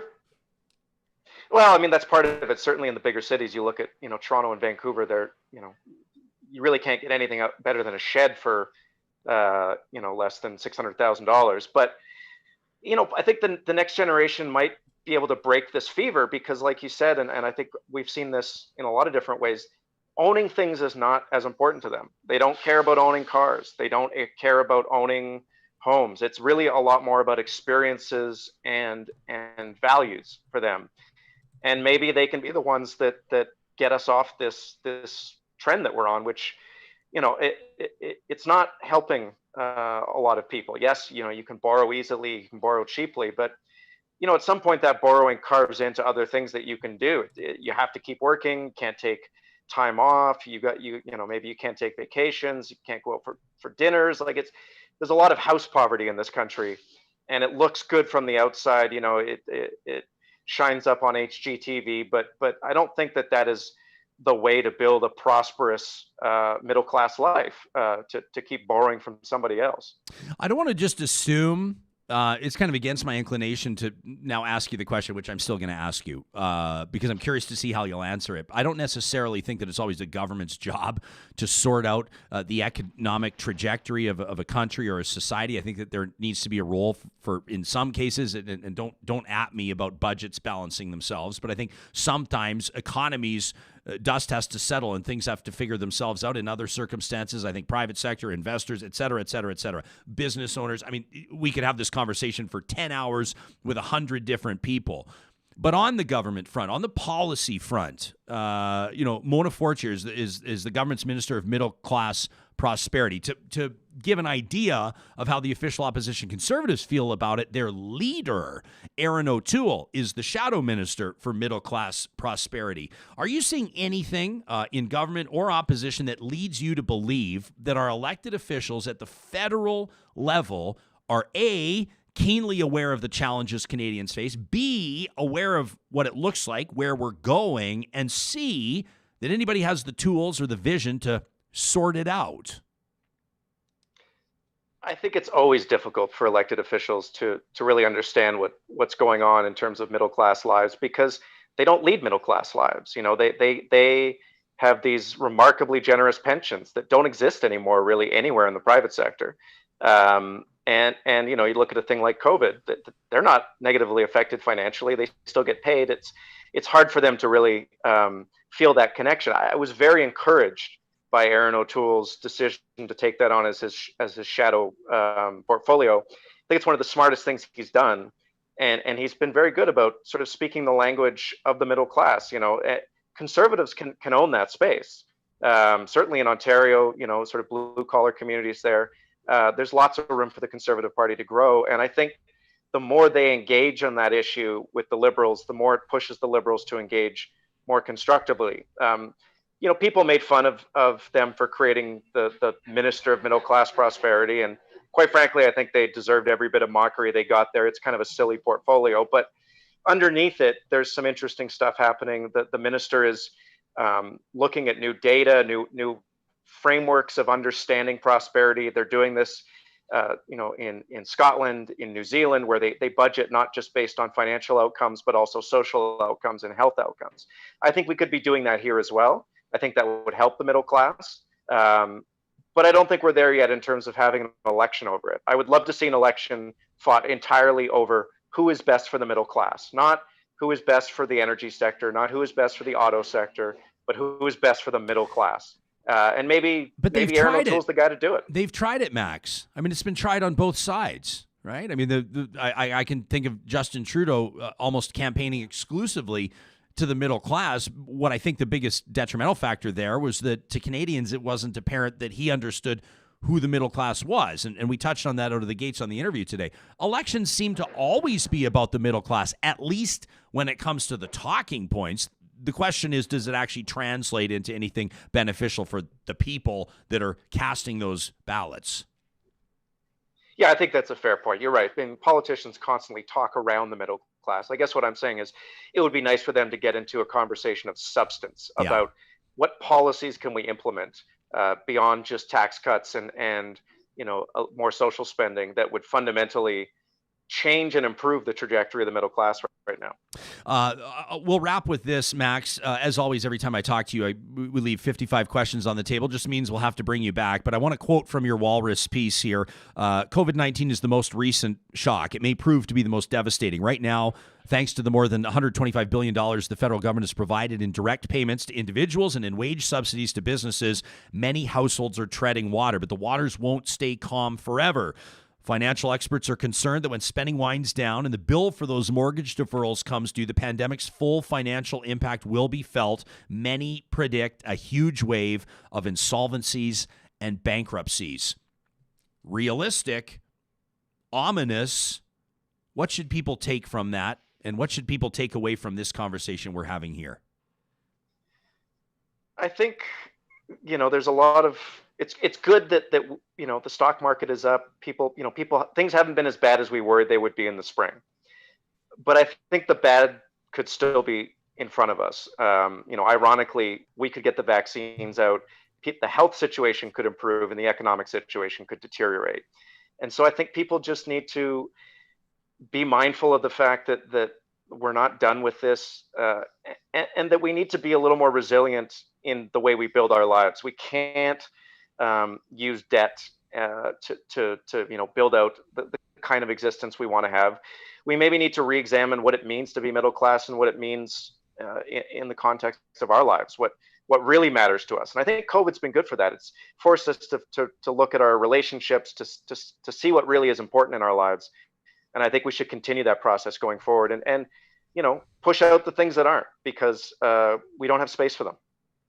Max Fawcett is active on Twitter at Max Fawcett. You can follow him there, and I encourage you to read his piece. Very well done at thewalrus.ca. Again, a belated happy birthday. Thanks for making your Real Talk debut with us this morning. A job well done, Max. Well, thank you. It was a very nice gift, and I look forward to Jespo After Dark. Yeah, you got it. Yeah, that's where we'll take on the pressing conspiracy theories of the day. I've never seen. I don't think I've ever seen you look so excited, Sam. The after. We'll have to come up with a cool name for it. I kind of like Jespo After Dark. Yeah, maybe. Although I keep getting ripped from people close to me, my wife included. She says you can't use the nickname that people have given you. You can't use it to talk about yourself. No. I disagree. I think you can't assign yourself a nickname. That's true. You cannot come up with a nickname and give it to yourself. That's true. If you are gifted a nickname, it is yours to embrace. Okay, I like it. Well, we'll just wait till we roll out the Jespo mugs. People are going to be very excited about that. I just off the top of my head, and we haven't put any thought into it yet, but I'm thinking there's the double entendre of, you think of like UFOs and things like that, the way they travel. And then you think of maybe the mindset some people are in when they talk about them. Perhaps we call the podcast Buzzed. Ooh, I like it. Buzzed. Maybe that can be the working title for now. We'll figure it out. Darren's listening, and he says Jespo After Dark would be a sham full of corrupt trivia. Darren's upset. Darren's a listener here of this program, a loyal listener of this program that followed me over from my previous show. We interacted once or twice when it came to hockey trivia, and he greatly underestimated my incredible ability to recall hockey trivia. I'm speaking literally to one person right now, just looking into the camera, knowing that he's hearing this. He was devastated by my tidal wave of success when it came to hockey trivia, and he has never and will never recover from that. Darren, I know that many out there can feel your pain. Let's get to those that are keeping us powered, keeping us on the air this morning. It includes the team at Alta Storage, and we're so grateful for their partnership. They're basically your local one-stop shop for moving and portable pod-style on-site storage. You know those pod-style containers? Basically, they drop them off, and then either you can fill them up. If you want to use those eco-friendly frog boxes, they have those too. Or they can provide workers for you as well that'll fill that pod box for you, that pod-style container. They'll take it to the new location. You can leave it there for whatever you need, whatever your specific challenge is. They've got the local team, and they want to meet you there in the middle. We're so excited that Alta Storage is on board because they kind of fit our model too. Locally owned, locally grown, employing local people, and again, providing great service for their own community. So our thanks to the team at Alta Storage. We're also really excited to be partnered up with the team at St. Albert and Sherwood Dodge. I know it feels like March in Vancouver across much of Western Canada right now, but you know it's not going to last. Pretty soon we're going to be walloped by these snowstorms. There's going to be ice on the highways, and you're going to be going, why did I not upgrade to a brand new Jeep 4x4? St. Albert and Sherwood Dodge, your best Jeep selection in the province of Alberta, and they want your business. You can follow the links under sponsors at ryanjesperson.com. Very much looking forward to this next conversation. Melissa Caouette is a good friend of the show, and, well, she's got a very interesting, what she's describing to be her pandemic passion project. Melissa is a conservative strategist, a political strategist that has been in the game for more than a decade and is making this morning her Real Talk debut. Melissa, welcome to the show. Thanks so much for having me, Ryan. It's great to be here, and congratulations on what you've created here. It's awesome. Well, thank you very much, and I encourage your, I appreciate your encouragement, Melissa. I know that. So you're VP of Government Relations and Business Development at Canadian Strategy Group, and I'm sure that some of the work that you're undertaking here, some of the research that you're doing about the evolution of conservatism in the United States, the UK, and Canada will be applicable to the work that you're doing. But my understanding is that you're also doing this as a bit of a personal project. What prompted this deep dive into conservative politics? So I am one of the lucky people during this pandemic that thankfully still has a job and am not responsible really for anybody else other than myself. So I find myself in the evenings and weekends with a lot of free time. And I have always really been interested in the intersection of how philosophy and history and great thinkers in the conservative tradition have influenced our politics today. And so I thought it'd be a good way to sort of educate myself more and kind of go through that process on my blog and sort of unpack some of what's happened, because I think whatever sort of political tradition that you're studying, I think the past informs the present so much. And I think forgetting about the past and not really looking at it in a critical way is something that can hurt in the present. So that's really what precipitated this. So, and also I'm a huge nerd, so there's that. Well, that's okay. You're right at home here. We're all nerds in our own special way, Melissa. So that's a welcome status. I think sometimes you can tell a lot about a person, or at least you can sort of establish a starting point for political perspective if that person has a particular political legend that has really informed them. It's someone, oh, she's a real Thatcher gal, or that guy really admired Churchill, or Ronald Reagan is where this guy takes all of his economics from, or Stephen Harper was that guy's, So is there a conservative politician from one of the three countries that you've been looking into that really helped shape your perspective? I'd say the two that I favor the most are probably Thatcher and Harper, just in the way that they, what I'm finding in a lot of my research is that no leader has been successful by basically taking conservative principles and plopping them into government policy without providing some context. And so I think that both of those politicians were able to really sense what civil society was telling them about what they wanted from government and sort of overlay that with what traditional conservative principles are. So importance of institutions, importance of civil society, addressing change in a prudent way. And so I think that, those two politicians for me, contextually speaking, are probably the two that I admire the most. But I mean, it's important to note as well that we can't look back. And I think this is something that we see happening a lot in politics in the United States. We're always hearkening back to, we want to be like Reagan, or we want to be like some other former leader. And I think doing that is really damaging if we don't contextualize what's happening. Our world today is so different than it was 20, 30 years ago, heck, even 5 years ago. And if we forget that, we're taking nuggets of really good policy and approaches that some of those leaders had and misplacing them without the context. It's not fair for me to ask you a question looping all to say, what do you make of, so-called small c conservatism in the United States, Canada, and the UK? I think it demands three different conversations for sure. And we want to make the time for that, by the way. But I am curious to know your take on some of sort of maybe the outliers in the movements in those respective countries. I think you and I could probably talk for an hour or more just about the state of the Republican Party in the United States. People are talking about, Trump in 2024. Other people are saying we got to get Trump out of the mix so we can bring up young Republican, young conservative leaders in the United States and make the party palatable to people and 2 years when some of the next votes come up. In Canada, I think one of the things that Stephen Harper was known for, much to some chagrin, and others thought that he was very astute in doing it, was keeping sort of a clamp down on some of the more extreme factions of the party, or at least some of those perspectives, whereas that may not be the case right now with the Conservative Party of Canada. And frankly, I think that that's hurting the party's chances, at least at this stage. Do you think that there are common parallels, or do you think that there are recurring storylines that you observe in conservative movements in those three countries that concern you right now?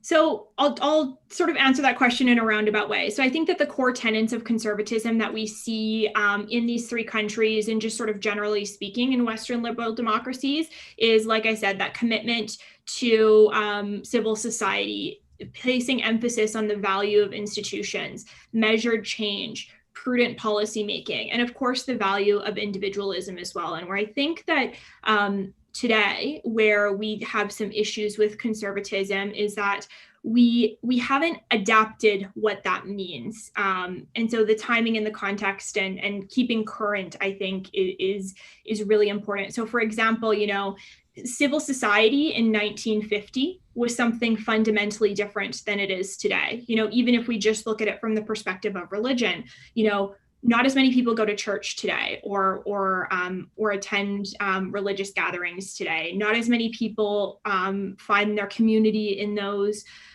sort of avenues. And so the situation and where people are finding themselves is really different today. So I think, it's a commitment to these things, but I think some of the things that we're guilty of as conservatives is sort of thinking that the definition of some of those things in terms of what it was and not what it is today. So how do you, you're not using the words, the movement has lost its way by any stretch, but in your assessment, if you take a look at, let's talk about the federal official opposition here in Canada, the Conservative Party of Canada, now led by Erin O'Toole. Where do you believe that Mr. O'Toole's leadership, and again, it's early, we've seen him campaign for the leadership, which, as you will tell us, is much different than campaigning in an election. It's very interesting for me to see some potential leaders or leadership candidates get somewhat twisted up in what might appear to be hypocritical stances, not just Erin O'Toole, but Peter MacKay as well, and others that have perhaps realized they need to reach one group on the prairies, as an example, but they're also trying to grow the party's base in Toronto.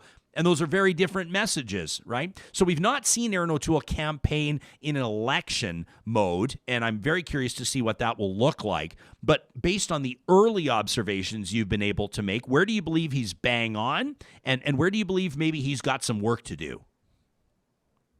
So I really appreciate what Erin O'Toole has done for the sort of brand of conservatism in Canada by really getting out front of a lot of this sort of social issues that tend to be albatrosses around our neck. So you saw him right when he was elected leader come out and assure Canadians that the Conservative Party is a big tent party. There's room for people of all beliefs in it.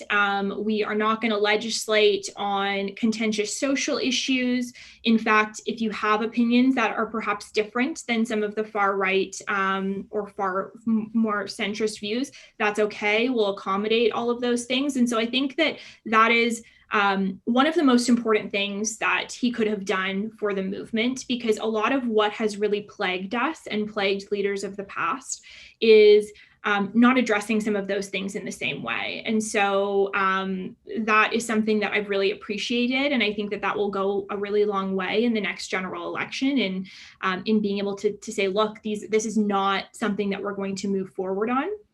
But I think, especially in Western Canada, and it sort of touches on what you were talking about with Max earlier, just in terms of this anti-Trudeau and anti-Ottawa sentiment. It's actually a really unique thing here in Alberta, right? Like we can even see it in our provincial politics, that being anti-Ottawa, anti-liberal is actually really beneficial electorally. People really like it when Conservative politicians, both provincially and federally, hold Liberals, particularly Trudeau Liberals, to account. And so that, I think, may provide them some electoral success. But if we're really going to try and move forward and expand the movement across Canada, we probably need to start thinking a bit more collaboratively, and especially within the context of what we're dealing with right now. Perhaps that kind of rhetoric works when we're not dealing with a global pandemic, but I think that many Albertans and many people in Western Canada, there is a sentiment of wanting to work together. They don't want to work together to not get anything out of the deal and be left out in the cold. But I think that need for collaboration is true, and especially so now, because we can't solve these complex problems of society and public health by acting alone. I agree with you 100%. This is Melissa Caouette that's joining us, Canadian Strategy Group. Melissa, I think of two examples right off the top of my head, and I know that on the provincial front, Premier Jason Kenney, there's no love lost between himself and Justin Trudeau. I'm sure that the feeling is mutual, and that's perfectly fine. And I think that Kenney would see probably strong support from his base in perpetuating anti-Trudeau sentiment. But one of the things that concerned me was not Premier Kenney himself, but House Leader Jason Nixon, a short time ago, I guess it was 2 or 3 weeks ago, under his breath, but audibly, when they were talking about the federal tracing app, the opposition NDP, he muttered, "Yeah, the Trudeau tracing app," and it really struck me. Like, I thought that we're talking about public health. We're talking about a pandemic. We're talking about tracing data that is sorely lacking in Alberta and, quite frankly, across the country. And the last thing that I think anybody wants to hear is that the reason that Alberta's the only province not on board would have anything to do with a personal axe to grind against Prime Minister Justin Trudeau. That's the type of thing that I believe could potentially cause people, or does cause people, to lose faith in a party, or in this case, in a government. I think that you need to be careful. I think I'm just reiterating what you've already said. I don't know if you have deep comment on that, but that was one example that came to me right off the top of my head.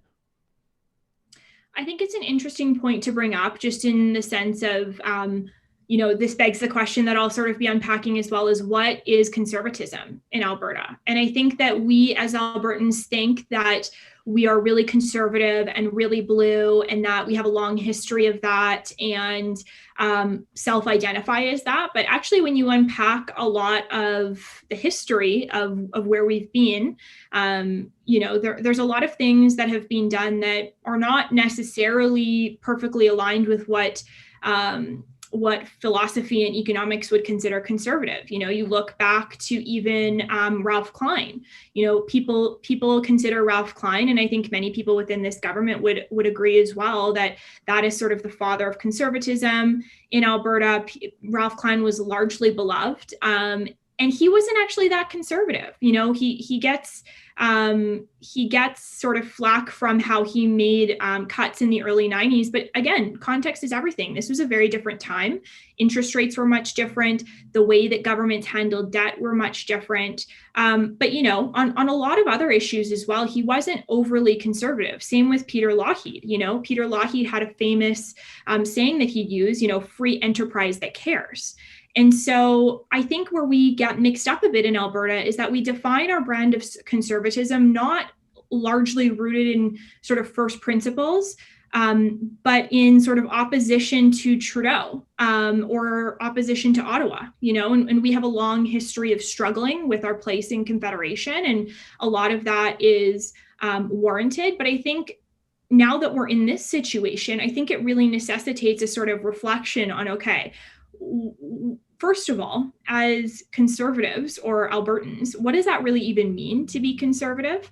And how is that different from where it is in the other parts of the world? And also for political parties, just in terms of how they apply those principles, what does the electorate really want? I see Premier Kenney trying to really govern from a place of conservative principles, or what he believes to be conservative principles. But if that's not what the public wants, then there has to be a reconsideration of what the approach is. Yeah. And we'll do series of shows on that. We had a really interesting interview with Thomas Lukaszuk, former deputy premier, yesterday. I know that Lukaszuk and Kenny can't stand one another either. That's important to note. But Thomas made an interesting and compelling argument that what we see in Alberta right now is not conservatism whatsoever. And if you're just watching this now or tuning into this now for the first time, you can, of course, get our podcast anyway, or you can watch yesterday's broadcast with Thomas Lukaszuk included via our YouTube channel. We're talking to Melissa Caouette. Hey, let me ask you this quickly. I got to take a quick break, but the father of conservatism in Alberta, that is a heck of a title to attempt to bestow, because I'm immediately wondering, I don't know, I think maybe Preston Manning might want that title. I think maybe some might give that to Preston Manning. What say you? Perhaps. Yeah. I think it evolves over time. So we've got to give everybody in the movement credit. Yeah, there you go. And I don't know that many people right now, if we were to see Peter Lougheed, I think widely regarded as Alberta's greatest premier. I mean, I think you'd get a lot of votes for Ralph Klein from a lot of folks, but I think Peter Lougheed, to me, is a legendary figure, certainly. I don't know that Peter Lougheed's perspectives would be welcome within today's United Conservative Party. Do you think they would be? I think it would depend, but it's a different time as well, right? Like there's the challenge that Premier Kenny and the UCP have is keeping a very big tent together. And Lougheed didn't have that same challenge. And by the way, I don't think that governing from a place of keeping that big tent together is necessarily a bad thing, because, you know, the UCP do have a strong mandate. You know, I know polling numbers have definitely been questionable lately, but there were certainly able to keep that big tent together at the outset. So I don't think that trying to do that is inherently bad. I think, though, even 2020 from 2019, a very different situation. So we have to always be keeping with what the public wants, and how we can use conservative principles to fulfill that within the context of what's happening today. Melissa, are you a fan of Matthew McConaughey by chance, the actor? Who isn't a fan of Matthew McConaughey, honestly? Hey, that's the answer I was hoping for, because in about 45 seconds, I want to roll a clip of an interview that he did with Time Magazine, and I want to get your take on it, on bringing together people from different political perspectives. Not everybody is interested or has an appetite for McConaughey's political takes, I know, based on our YouTube comments from when I rolled a different one earlier this morning, his conversation with Russell Brand. We'll see what Melissa makes of that clip coming up in just a second. First, we wanted to recognize the teams at Dairy Queen in Northwest Edmonton and Sherwood Park. They are the sweetest partner of ours, if you will. That's a dad joke. Well, you are a dad, so that makes sense. I am a dad, so what do you expect? Right? Exactly. Yeah, what do you expect? I'm not going to freeze out my great ideas. I'm going to bring them to you. Soft served okay. All right. I'm getting chirped from the producer desk, so why don't I just tell you that the team at the Dairy Queens in Palisades, Nemeo, Newcastle, Westmount, Y Gardens, and Baseline Road right now are ready. They're chock full, locked and loaded with those Christmas frozen ice cream logs. You know these ones? They're absolutely legendary, a Christmas treat, maybe a tradition with your family. They're currently half price until Christmas Day, but here's the thing. Only at the Dairy Queen locations that are advertising on Real Talk. 50% off the Christmas frozen ice cream logs at those 6 locations. These things are unreal. Tell them Jespo sent you. See, now I'm using the nickname now that you guys gave me the... All right. Melissa Caouette is our guest, conservative strategist with Canadian Strategy Group. She's working on her Pandemic Passion Project, which is tracing the evolution of conservatism in the United States, the United Kingdom, and Canada. Melissa, Matthew McConaughey recently granted an interview with Time Magazine. This is part of their Time 100. And he talks about people, polarized perspectives, and obviously in the context of the U.S., but I think you could say the same here in Canada. I want to roll this, and then we'll get your take on what he says, if you think he's onto something or if you think he's just another Hollywood frou-frou. Sam, let's roll it. I think what this year's election did is expose what we all kind of didn't really want to say out loud, is that there is a great divide, and there has been a great divide. My hunch is that moving forward in this time where people have run to the extremes, and mind you, I will say, I'm happy to say that I've talked to quite a few people who are feeling buyer's remorse for running to those extremes, because I think they're looking around going, oh, I'm not sure this is really, I agree with everyone I'm at the table with here.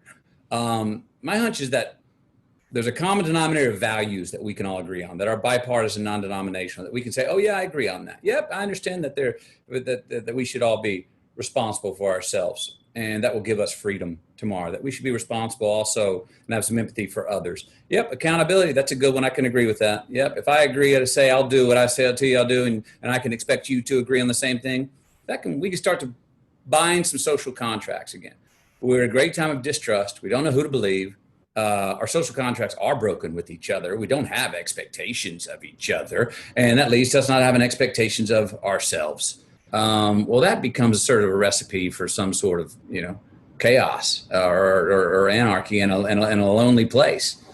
I think that we should really work on breaking down what we consider to be a contradiction, which is the selfish choice and the selfless choice, the choice for I and the choice for we. I don't believe those are as contradictory as we make them out to be.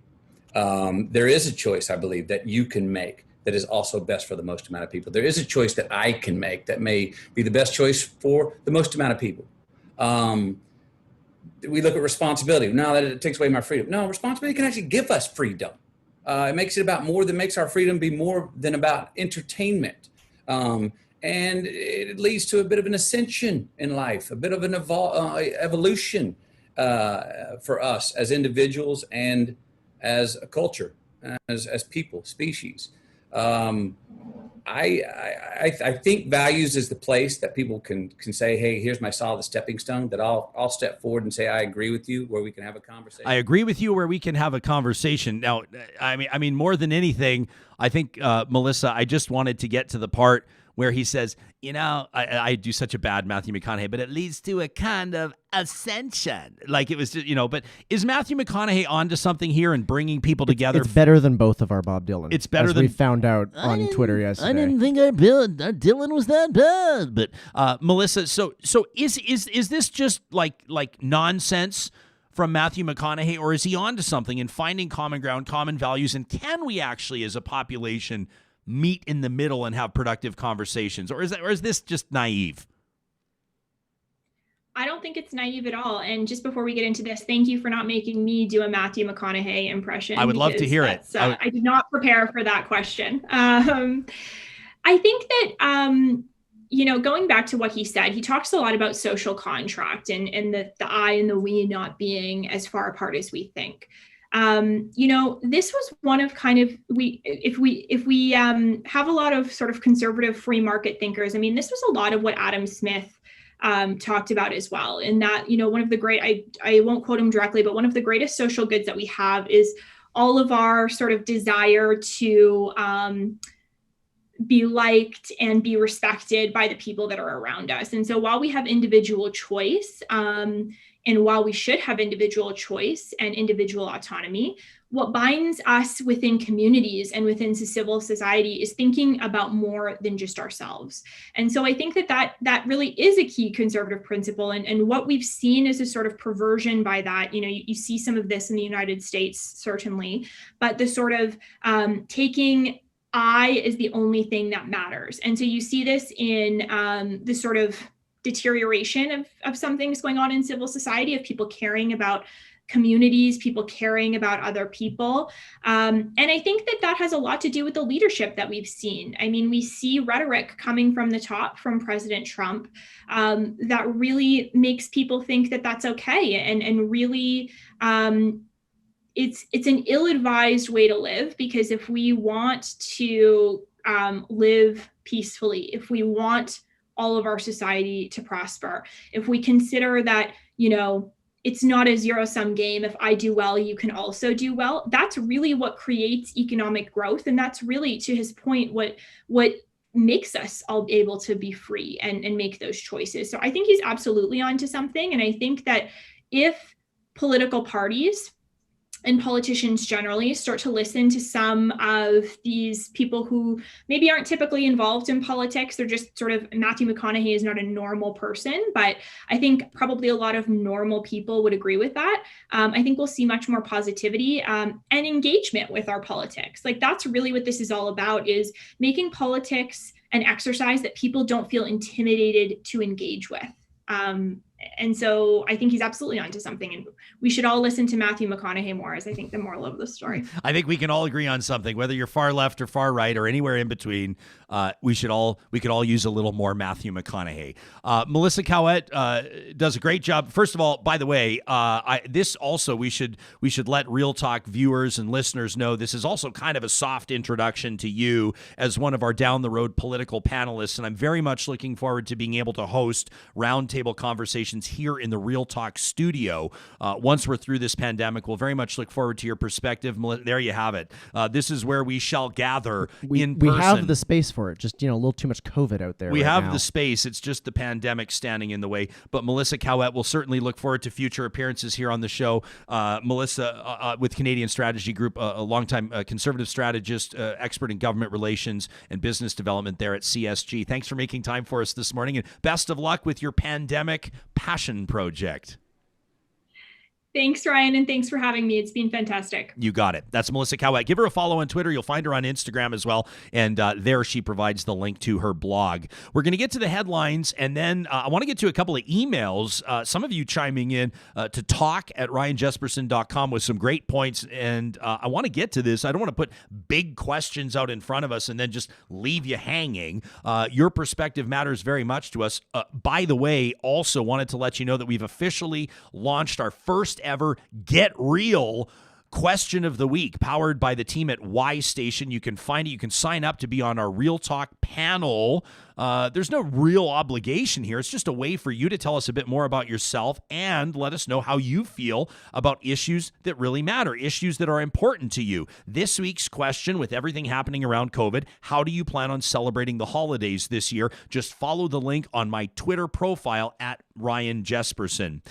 These types of shows, we're very grateful that we can make them happen. And in part, we're breathing a little easier as we broadcast thanks to the team at Clean Air Club. Before we even opened the doors on this studio, we reached out to them and said, we want to make sure that air is flowing in here. Now, of course, there's the big building HVAC in here, but what additional measures and steps can we take? So they advised us on our air purification setup here, but they also reiterated the importance of checking and maintaining furnace filters. It's something that I know many of us we let it go by the wayside. We make sure our hand sanitizer's topped up. We make sure we're wearing our masks when we go out, but what about the air in our own home, the air that we're breathing? I won't paint a clear picture. I grossed out a viewer by the name of Claire the other day. She said when you described what was in the air and what's going in our mouth when we sleep with our mouth, she goes, and I went, okay, I get it. I was just trying to be effective here in my messaging. Clean Air Club at cleanairclub.ca has you covered. They're going to make the furnace filter replacement process seamless and painless. You fill out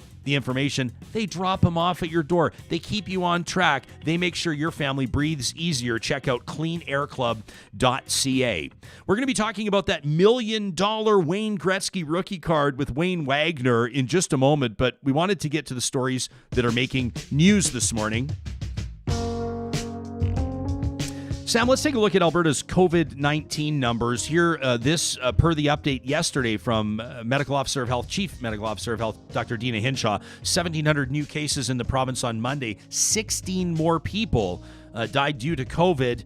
Now 20,000 plus active cases, including almost 9,200 in Edmonton, almost 7,500 in the city of Calgary. Alberta will receive its first shipment of vaccine doses next week, about 3,900 of them. Now, you need 2 shots for it to be effective, so that means, cut the number in half, about approximately 2,000 people. They're going to go first to long-term care centers, vulnerable residents, and frontline staff there. We'll expect an update from the province. Now, they're figuring out the rollout here after the federal government's announcement, Justin Trudeau, earlier this week. We're also expecting this morning that the provincial government will be making an announcement at some point today. That's the expectation. That's the scuttlebutt. That's the word on the street from people who probably have some inside insight here. If it's not happening today, likely tomorrow, but expect Alberta to take a stronger stance on what could resemble a lockdown as early as December 15th. These are the rumors. We'll wait to see what happens. And meantime, the CDC, the U.S. Center for Disease Control, this is interesting, shortened this morning its recommended length of time to quarantine after COVID exposure, 10 days now.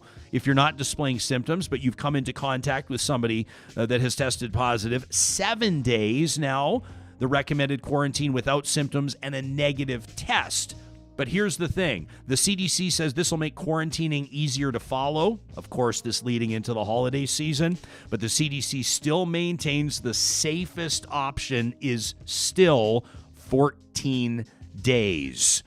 We're going to talk about the pop culture side of the news, this Wayne Gretzky rookie card, in just a moment, but I wanted to get to some of the emails that we've been receiving today, including this one from Billy Sims.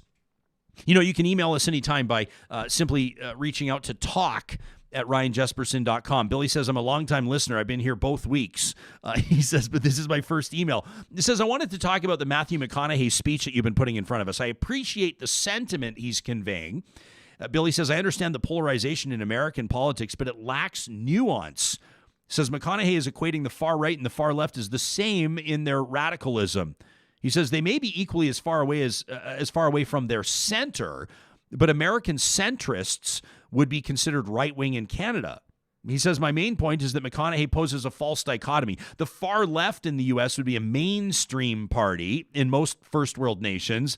Billy's about to start a forest fire with our viewers here. He says, while the far right are basically radical nationalists, and I agree with you there. He says, the far left advocates for the things the majority of nations already have. Let's say the left, Billy, not the far left. The far left wants to blow up the economy and spread out the money equally, to speak frankly. But if you say the left advocates for the things the majority of nations already have, social supports for the vulnerable, universal health care, robust environmental policies, fair taxation. I mean, what's fair? And justice reform. Billy's right. He says the far right in the U.S. has embraced conspiracy theories, QAnon, racist, homophobic, and bigoted factions who are influential, anti-immigration sentiments, pushing to rescind rights for LGBTQ2S plus folks and other minorities based on their religion or their ethnicity.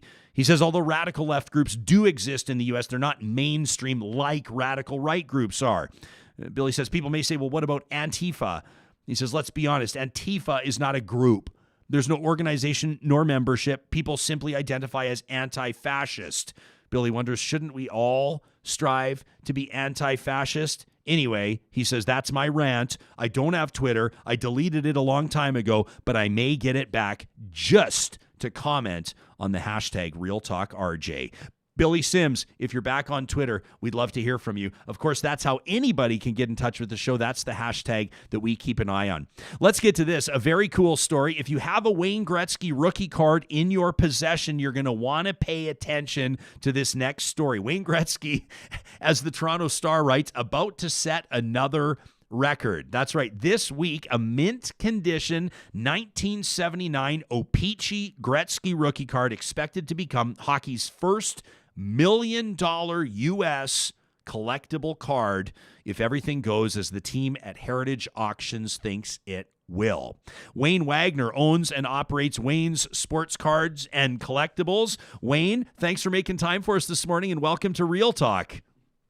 Hey, thanks, Ryan. Always a pleasure, and congrats on the show. You do a fantastic job. Thanks, buddy. I appreciate that. So take us into this story. How far away is this 79 O-Pee-Chee Gretzky rookie card from maybe some of the other 79 O-Pee-Chee Gretzky rookie cards that potentially some people watching or listening right now may have in their possession? What's so special about this one? Well, the key to this card is the grade. There's only two known to exist in a 10, which is what this card is. I think it's currently sitting at like $680,000. They're anticipating that it does go for $1 million plus. In terms of cards themselves, there's numerous cards that have actually sold for over $1 million. There was a Mike Trout that sold for $3.9 million. There's been Honus, Wagner, and Mickey Mantle cards that have sold for $2.3 and $2.4 million.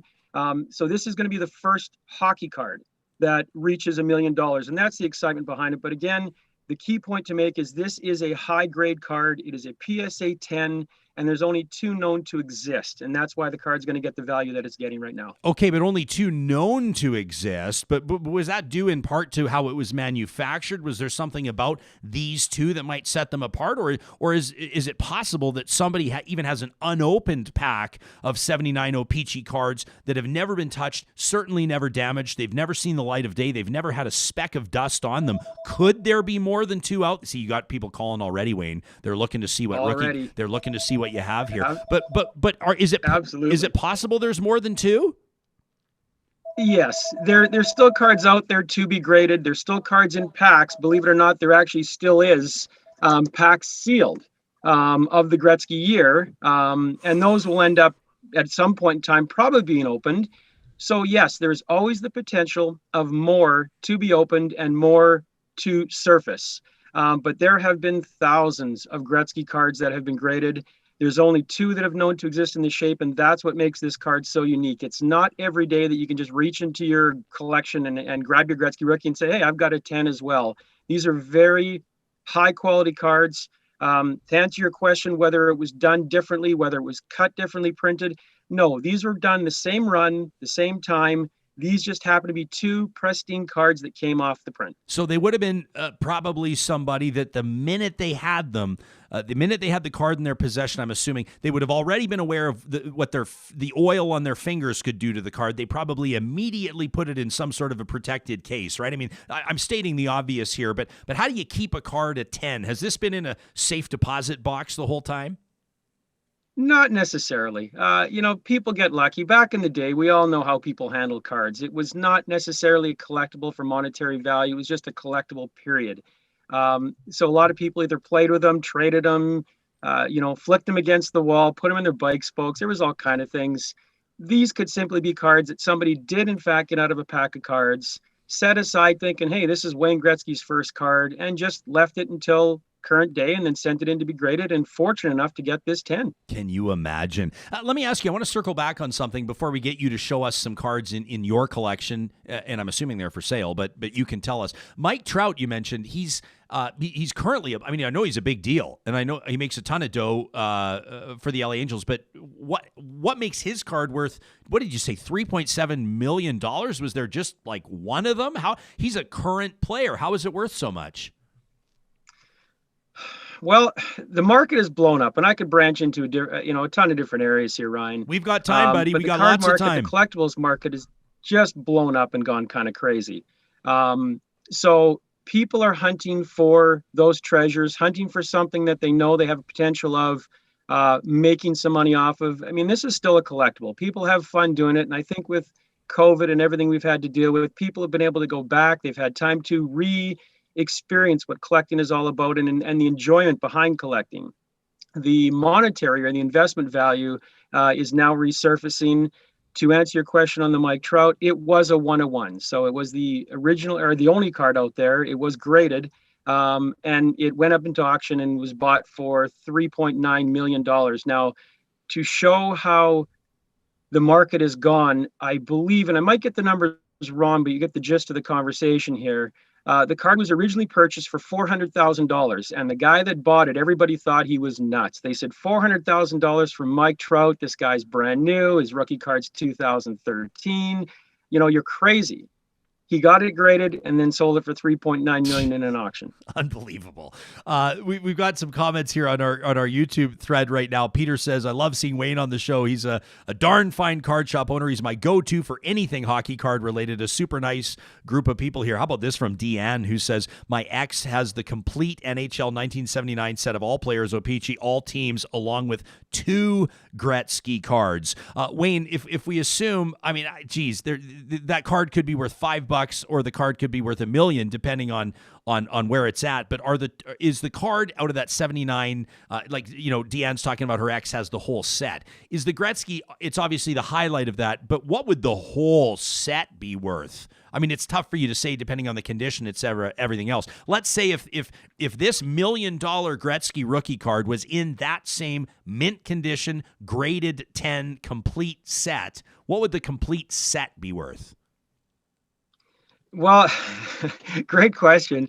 Unfortunately, the highlight of that set is the Gretzky rookie. Besides that, you've got a Gordie Howe card in there. You've got a Bobby Hull card in there. There's a Dave Semenko rookie in there, but each of those cards only fetch around $10, $20, $30, $40 for those cards. It's the Gretzky rookie that drives the entire set. So you can imagine, if you have a decent shaped Gretzky, it's ungraded, but it's an okay shape. That card may be $800 to $1,000. The set may only be $1,100. Okay. Can we do some show and tell here, Wayne? We asked you to just pluck a couple or a few cards at random and show them off to us. Give us a sense of maybe what some of these might be valued at. I love these types of conversations. I got boxes and boxes of cards myself. What's the first one you wanted to showcase? Well, on that note, Ryan, so this one should look familiar to you. It does. There you go. Yep. So Connor McDavid, and this is where I want to make the point with this. Collecting can be so much fun. It can be done in families. It can be done. That's how I started. I started when I was 4 years old. My dad showed me his collection. Whether he assumed it was going to happen, I grabbed the collection, ran to my room, and that was it. They were now mine. So you could say I stole them from him. But it's how it starts, how it goes, and you want to enjoy the collecting behind collecting. The monetary value always follows. And Ryan, great example. You were fortunate enough to purchase one of those Connor McDavid cards back when it came out. Correct me if I'm wrong, but I think you paid $150 for the card. Bang on. Those cards now run $700 to $800. Really? So it gives you a sense on collectability, and you enjoy it because I know you bought it for your son for future. And there's your monetary return on that card. You can see the investment potential, and it's happening all over the place, whether it's a Gretzky rookie, a Connor McDavid, a Sidney Crosby, switching sports, Mike Trout, Zion Williamson, Doncic, Vladimir Guerrero Jr., Patrick Mahomes. You can go on and on with investment potentials where people are buying because they either like the team, like the player, and are seeing obviously some investment potential behind it. Wayne, you've been in business. Might as well show this one. So that's okay. The Gretzky rookie. Ooh, okay. Obviously not a 10, but this is a 6. So this is the kind of the card that everybody's looking at right now and wants to own. This one's only graded a 6, so it has a value of about $2,500 is what this one is worth. Wow. And how long would you, like, now that, for example, you're on the air, you're now on Real Talk, and you're reminding people that they can get their hands on a Gretzky rookie card now for about $2,500. How long does that last, or how many would you have in stock, or like, do you have 30 of them, or do you have one? Well, right now we have none. That one came from the safety deposit box just for the show. Okay, got it. But you could see the difference in values between a 6, a 7, an 8, a 9, and a 10. There's significant dollar value difference in the cards. And that's why, as I said, with that 10, it's why it's going for what it is. 6s, I don't know how many are graded 6 in the marketplace, but significantly more, obviously, than 2, which is the 10 that we're talking about right now. Wayne, can you show us that Gretzky rookie again? And if you can you give us a sense of where that card might fall short on the quality side? I mean, from what I can see, and we're using webcams and everything, but you say it's a 6. I mean, it looks pretty darn good to me. Where do you find the difference between $2,500 and $1 million? So it's the perfection of the card, and it is very difficult to see, Ryan, with the camera. When they do the grades of the cards, they're looking at everything. They're looking at the corners, they're looking at the edging, they're looking at surface and scratches on the back. They're looking at blemishes on the card, lines, marks, pen, ink, bubble marks, every single feature. So it's put through quite a test to come out. So this card, I know, has some surface wear and has some corner issues. And that's what makes it, as I said, you go back to the 10. That is a flawless card. If you look at the card, and I think you can zoom in to the auction and kind of take a look, it's basically flawless. The corners are perfect. The centering is perfect. Obviously hard to see the surface in the back because it's encased, but everything about that card is a perfect card, and that's what makes a significant difference between a 6 and a 10. All right. Wayne, before we thank you for your time, obviously I know that you have a business to run here. So do I understand correctly, you pulled cards out of your personal collection? These are your personal cards out of a safe deposit box? Are there a couple other highlights, some of your real favorites you'd like to show us? I wish I had more here. I brought a couple just for the show, Ryan, but anybody who's collected for as long as I have, and there's a lot of collectors out there, you've got quite the collection of stuff that you enjoy looking at. The crying shame of some of it is in a safety deposit box and you can't look at it on a regular basis. Yeah. But just knowing you own it at any given time, you walk in there, take it home for a few days and enjoy it. I've got a few treasures in there. Gordie Howe rookies, Bobby Orr rookies, Bobby Hall, I've got a Terry Sawchuk rookie. So quite a few things that are pretty unique and special to me, obviously remembering and knowing how I got them and the collection that I built. This is probably a personal question. It's like asking somebody what their stock portfolio looks like, which I typically wouldn't do. But because I can't help myself, Wayne, assuming you have it safely locked away and we're not putting your home address here on the screen, what is the single most valuable piece of sports or other memorabilia that you personally own? I have an autograph. Sorry, not an autograph. My mistake. I have a game-worn Connor McDavid jersey. Oh, game worn. That's the big ticket. What would somebody have to pay you to give that one up?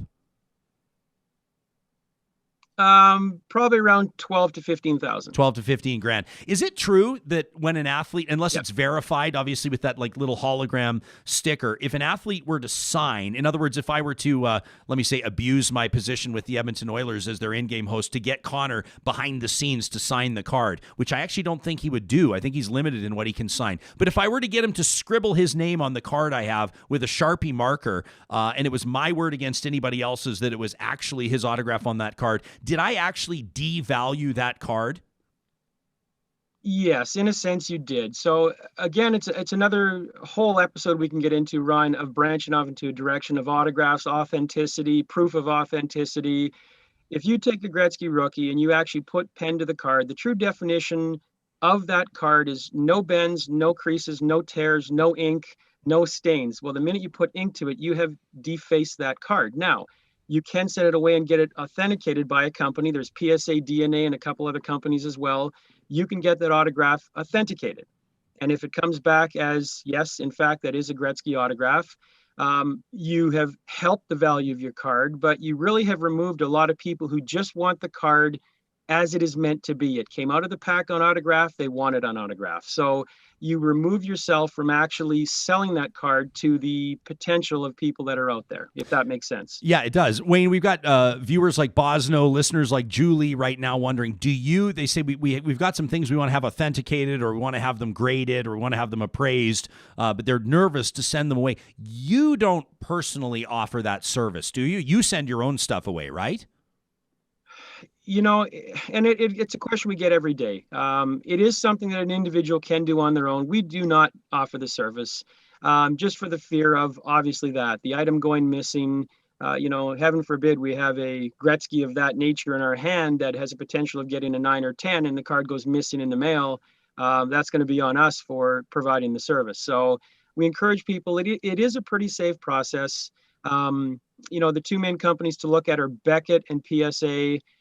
I would just suggest contacting them for, your security, or for your, self-assurance of where your card is going and what's happening, and they'll walk you through the whole process. It is a pretty simple easy process.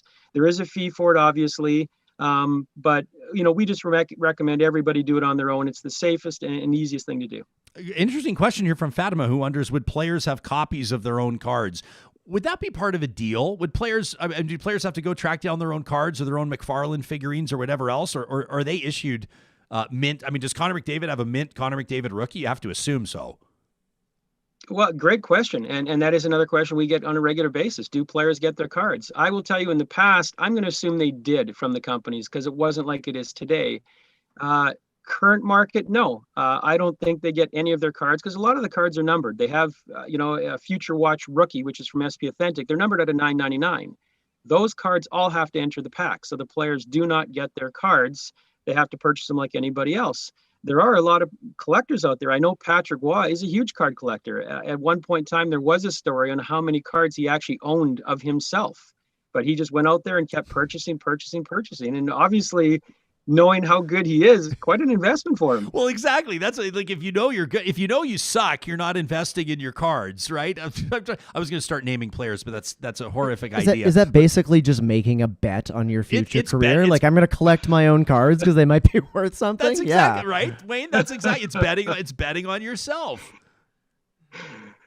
And we do have a lot of players. There are plenty of players that actually come in our shop and they buy their own cards. They're looking for cards either to give away to family members, and it's a lot of the young kids too. We get some of the Oil Kings in here, and some of the younger Edmonton Oilers players wanting to buy those cards so they can hand them out to family and friends. Well, we're not here to do a big advertisement for you, Wayne, but it's my pleasure to do exactly that. Let me tell a quick story, which you played a part in, and then we'll let you get back to running your business. But you may remember that I came in there a couple of years ago, a buddy of mine down in Calgary, who, by the way, watches this show. So, Piercy, good morning to you. He's a huge fan of the Kamloops Blazers. He grew up in Kamloops, and he's a huge fan of Rob Brown. You remember Mario Lemieux's former trigger man. And I came into you and Absolutely. I said, and Robbie's just a beautiful guy, and I knew he'd have no problem signing a card. So I came into you. Do you remember this, Wayne? And I asked, do you have any I said, do you have any Rob Brown cards? And you found me like 10 different cards of Rob's. I bought them all. I don't think I cleaned you out. I think you still have many more. Rob signed them all, sent them to Piercy, and it blew his mind. So it's not like you just have the Gretzkys and the Lemieux and the Crosbys. You've got an incredible offering there. Absolutely. And Rob Brown cards, I'll tell you, they actually are hard for us to keep in stock because he does a lot of coaching here in the city of Edmonton.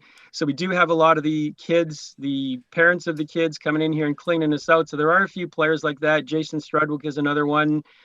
We get cleaned out a lot of those cards because they're in here doing coaching. Ryan Smith was another one we actually just got decimated with because everybody was buying Ryan Smith cards. So amazing. Players like that, just because they're local and very accessible to the fans. Yeah, and just total beauties. Just like you, Wayne. Yep. Wayne Wagner, the owner of Wayne Sports Cards and Collectibles, obviously knows what he's talking about, and we're grateful you've given us 25 minutes of your time here on a business day. So thanks for this. Always my pleasure, Ryan. Appreciate it. Yeah, you got it. Wayne, you can tell I'm a big fan of his and obviously a great dude. Talking about sports and hockey, Sam, you know the video I want to throw to. I know we're kind of a day late on this. We wanted to show this to you yesterday, but we ran up. You're not even going to believe me if I say we ran up against the clock because there is no clock. But we felt like it was time to end the show yesterday on the note. There is a clock. We just don't follow it. There is a clock. A clock exists in the room. Yes, this is true. Yeah, that is true. This is amazing. This is a news broadcast. They were doing a weather story. You may have seen this already. I just absolutely love this. You know what streeters are? Like when reporters are doing a streeter, so they go out and they just talk to people on the street. It is what it sounds like. This man thinks that the city needs to do a better job of snow plowing, or this lady's upset that the city doesn't have a mask bylaw, or whatever. So check out this weather report, which aired on the biggest news station in Boston, home of the Bruins, who this guy certainly played for a little bit. This is amazing. But not necessarily. This might be a little too much. Visibility was poor on the highways as heavy snow came down for a few hours.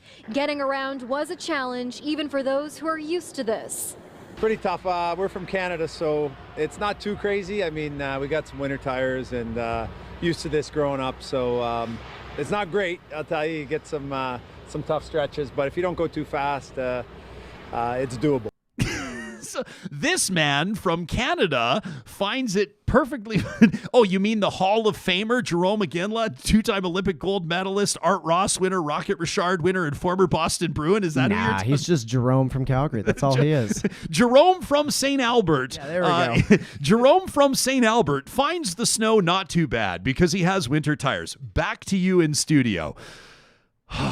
We might as well just say 10:30 now. We don't want to nail our feet to the floor, but here we are again, 4 minutes away from 10:30 on another extended edition of Real Talk. Another bang-up job by show senior producer Sam Brooks. Want to remind you again to check out my Twitter profile and sign up as a Real Talk panelist. We want to hear what you have to say each and every week as we launch this morning officially our Y Station Get Real question of the week. You'll find it at twitter.com/Ryan Jesperson. It's where you can find me on Instagram as well. Thanks for being a part of the conversation today. Keep the comments coming on Twitter at Real Talk RJ. Tell everybody about our podcast, and we'll talk to you tomorrow morning at 8:30 Mountain Time.